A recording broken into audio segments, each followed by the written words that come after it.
আমি আপনাদের কাছে এক্সট্রিমলি সরি। কেন সরি জানেন? 23শে ডিসেম্বর ইউএস বাংলা এয়ারলাইন্স থেকে ফাইনাল ভাইবার রেজাল্ট পাবলিশ করেছিল কেবিন ক্রু পদের জন্য। তো ফ্লাইজব এভিয়েশন একাডেমি থেকে একজনের চাকরি হয়েছে। এই খবরটা আমি পাবলিশ করলাম। এটাই মনে হয় আমার একটা দোষের কারণ হয়ে দাঁড়িয়েছে। কেমন দোষ? অনেকে কমেন্টে অনেক কথাবার্তা বলেছেন, সেই কথাগুলো আমি এখানে না বলি। বাংলাদেশে, আমার প্রশ্নটা একটু শুনুন, বাংলাদেশে অনেকগুলো কোচিং সেন্টার আছে।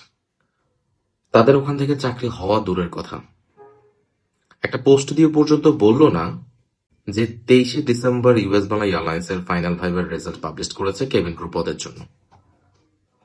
আমি এটা পাবলিশ করেছি, আমার এখান থেকে বা আমাদের কোচিং থেকে একজন শিক্ষার্থী চাকরি হয়েছে, এতেই অনেকে অনেক কথাবার্তা বলা শুরু করে দিয়েছেন। কেন ভাই? ফ্লাইজব এভিয়েশন একাডেমি থেকে চাকরি হয়েছে, এটা কি দোষের কিছু?